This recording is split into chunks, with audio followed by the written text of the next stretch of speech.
పుస్తకాల పండుగకు విచ్చేసిన అందరికీ నమస్కారం. సభాధ్యక్షులు విజయ్ కుమార్ గారికి, పుస్తక ప్రియులు రాష్ట్ర ఉప ముఖ్యమంత్రి శ్రీ పవన్ కళ్యాణ్ గారికి, కృష్ణారావు గారికి, మా ఆప్తులు మండలి బుద్ధప్రసాద్ గారికి, శ్రీనివాసరావు గారికి, మనోహర్ నాయుడు గారికి, ఎంపీ కలిశెట్టి అప్పలనాయుడు గారికి, మనోహర్ నాయుడు గారికి అందరికీ నమస్కారం. వేదిక పైనే కాకుండా సభలో కూడా అనేక మంది సాహితీ ప్రియులు, పుస్తక ప్రియులు ఉన్నారు. వారందరికీ కూడా నమస్కారం. రామోజీరావు గారి పేరు ఈ వేదిక పెట్టడం అత్యంత సముచితం. ఎందుకంటే పుస్తకాన్ని, అక్షరాన్ని అమితంగా ప్రేమించినటువంటి వ్యక్తి రామోజీరావు గారు. ఆయన 50 ఏళ్ల పాటు ఒక తపస్సులాగా అక్షర తపస్సు చేసి 2024 సంవత్సరంలో వెళ్ళిపోయారు. ఆయన స్మృతిలో ఈ వేదిక నామకరణం చేశారు. పుస్తకాలకు సంబంధించి నేను కొన్ని విషయాలు మీతో ప్రస్తావిస్తాను. మైక్రోసాఫ్ట్ న్యూస్ సర్వీసు కొంతకాలం క్రితం ఒక సర్వే చేసింది. ప్రపంచంలో అత్యంత సంపన్నులైనటువంటి 100 మందిని తీసుకొని వాళ్లలో ఉన్నటువంటి 4 కామన్ లక్షణాలు ఏమిటి అనేది ఒక సర్వే చేస్తే ఆ సర్వేలో 4 విశేషాలు వెలువడ్డాయి. అందులో ఒకటి ఏమిటంటే వాళ్ళందరూ కూడా తమ లక్ష్యం మీద దృష్టి సారిస్తారు. They stay focused. రెండవది ఏమిటి అంటే దేర్ ఆల్ అడ్వెంచరస్. వాళ్ళు ఎప్పుడు కూడా సాహసోపేతమైనటువంటి కృత్యాలు చేస్తారు, అట్లాంటి పనులు చేస్తారు. మూడోది ఏమిటి అంటే they take care of their physical fitness. వాళ్ళ ఆరోగ్య పరిరక్షణ, శరీర ఆరోగ్యానికి సంబంధించి ఒక లక్ష్యం పెట్టుకొని ఎప్పుడు ఉంటారు, దానికి కృషి చేస్తారు. నాలుగోది అత్యంత ముఖ్యమైనది ఏమిటంటే దే రీడ్ ఏ లాట్. బాగా చదువుతారు. విజేతలైనటువంటి వాళ్ళందరికీ ఉన్నటువంటి లక్షణం బాగా చదువుతారు. ఉప ముఖ్యమంత్రి పవన్ కళ్యాణ్ గారు కూడా గొప్ప చదువరి, పుస్తక ప్రియుడు. సో ఆ విధంగా చాలామంది, బిల్ గేట్స్ ప్రపంచంలో అత్యంత ధనవంతుల్లో అత్యంత ప్రభావవంతమైనటువంటి వ్యక్తుల్లో ఒకరు. బిల్ గేట్స్ వారానికి ఒకటి చొప్పున ఏడాదిలో కనీసం 50 పుస్తకాలు చదువుతారు. పుస్తకాలు చదవడమే కాకుండా ఏడాది ముగుస్తున్న సమయంలో డిసెంబర్ చివరి వారంలో ఆయనకు నచ్చినటువంటి పుస్తకాల మీద బిల్ గేట్స్ నోట్స్ అని ఒక నచ్చిన పుస్తకాల గురించి రాస్తారు. ఆ విధంగా పుస్తకాలు తనని ఎట్లా ప్రభావితం చేసినాయి. పుస్తకాలు ఇప్పుడు కూడా, ఆయన వయసు 69 సంవత్సరాలు, ఇప్పుడు కూడా అమితంగా చదువుతారు. అట్లానే అత్యంత సంపన్నుడు జెఫ్ బెజోస్. ఆయన కూడా పుస్తకాన్నే వ్యాపారంగా, పుస్తక డిస్ట్రిబ్యూషన్నే వ్యాపారంగా ప్రారంభించి ఆయన అత్యున్నత శిఖరాలకు వెళ్ళాడు. అమెజాన్ సంస్థను స్థాపించాడు. ఇప్పటికి కూడా ఆయన పుస్తకాలు విపరీతంగా చదువుతారు. వారెన్ బఫెట్ ప్రపంచంలో అనేక కోట్ల మందిని ప్రభావితం చేసినటువంటి అత్యంత సంపన్నుడు. ఆయన కూడా వారానికి 500 పేజీలు చదువుతాడు. చదివే తన బలం అని చెప్తా ఉంటారు. ఎలన్ మాస్క్, ఈ మధ్య మీరు చదివి అందరూ తెలుసుకుంటూనే ఉన్నాము. ప్రపంచంలో ఒక అత్యంత శక్తిమైనటువంటి దేశంలో, అమెరికాలో ఆయన చాలా వీరోచిత కృత్యాలు అవన్నీ కూడా చేస్తున్నారు. ఆయన టెస్లా కారు, అట్లానే స్పేస్ ఎక్స్ రోదసిలోకి సొంతంగా ఒక నౌకలను పంపించినటువంటి గొప్ప వ్యక్తి. ఆయన కూడా మీ బలం ఇవన్నీ ఈ ఐడియాలు ఎట్లా వస్తాయంటే నేను పుస్తకం నుంచి నాకు ఈ ఐడియాలు వస్తాయని ఆయన స్వయంగా ఆయన చెప్పారు. ఆ విధంగా ఇప్పుడు పుస్తకం ఒక ఆవిష్కరణ జరగబోతుంది. పివి నరసింహారావు గారికి సంబంధించి కృష్ణారావు గారు రాసినటువంటి పుస్తకం. పివి నరసింహారావు గారు ప్రధానమంత్రిగా ఉన్నప్పుడు కూడా ఆయన విపరీతంగా చదివారు. గోర్పచేవ్ రాసినటువంటి పెరిస్త్రోయిక పుస్తకాన్ని భారతదేశంలో మొదటిగా చదివింది పివి నరసింహారావు గారు. సెంట్రల్ మినిస్టర్గా ఉండి కూడా ఆయన పుస్తకాన్ని ఆశాంతం చదివి దాంట్లో మనం ఏమి నేర్చుకోవాలి, మనం ఎలా ఉండాలి అనే దాని మీద ఆయన చేశారు. చదవటం అలవాటైతే గెలవటం అలవాటు అవుతుంది. చదువు ఒక సంస్కృతిలో భాగం. మనందరినీ కూడా సంస్కృతి నడిపిస్తుంది. మనలో ఎక్కడో లోపల ఉన్నటువంటి ఒక ఆలోచనలు ప్రభావితం చేసేది సంస్కృతి. సంస్కృతికి సంబంధించి నేను ఒకే ఒక విషయం చెప్తాను. 2వ ప్రపంచ యుద్ధ కాలంలో సోవియట్ యూనియన్ని స్టాలిన్ నడిపిస్తూ ఉండేవారు. దాని అధినేతగా ఉండేవారు. కమ్యూనిస్ట్ పార్టీ కార్యదర్శిగా ఉండేవారు, ప్రధాన కార్యదర్శిగా.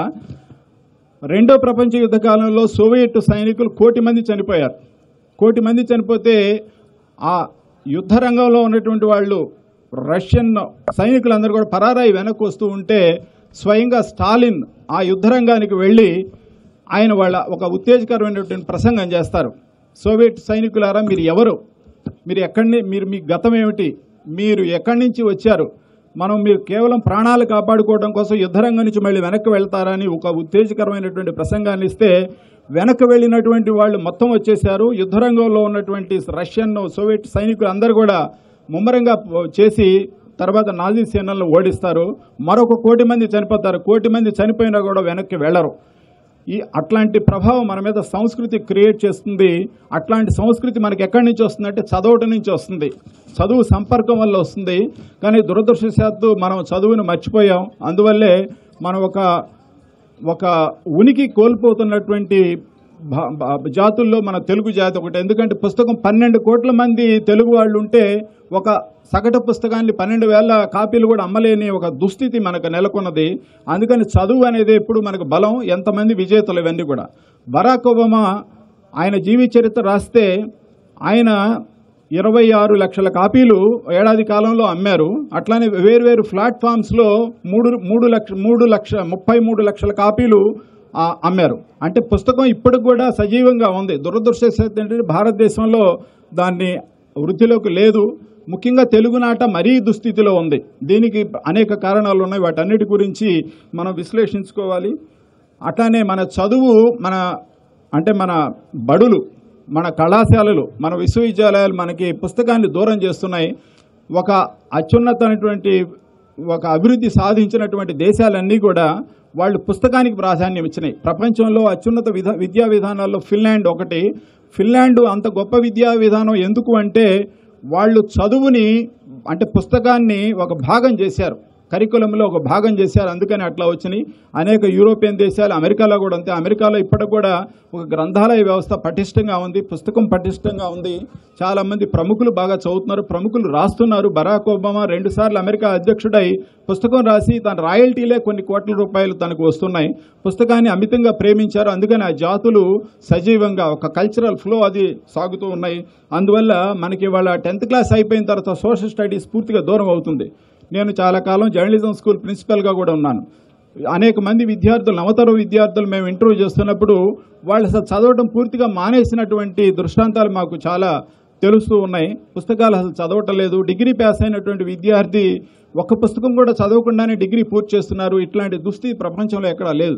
కాబట్టి పుస్తకాన్ని మనం ఆదరించాలి, పుస్తకాన్ని కాపాడుకోవాలి. పుస్తకం ద్వారానే మనకు ఒక ఇన్డెప్త్ నాలెడ్జ్, నిగూఢమైనటువంటి పరిజ్ఞానం మనకు లభ్యం అవుతుంది. కాబట్టి పుస్తకాన్ని బాగా మనం ప్రేమించి, ఇప్పుడు ఉప ముఖ్యమంత్రి గారు కూడా పుస్తక ప్రియులు అన్నాం. నిజంగా మీరు ఆ ఎగ్జైట్మెంట్ అంతా చూస్తుంటే ఇక్కడ ఉన్నటువంటి అభిమానులు, ఆయన నిజంగా అభిమానించే మీరందరూ కూడా పుస్తకం ఖచ్చితంగా చదవాలి, పుస్తకం కొని చదవాలి, పుస్తకాన్ని ఆదరించాలి, పుస్తకాన్ని ప్రేమించాలి, పుస్తకాన్ని ప్రోత్సహించాలి.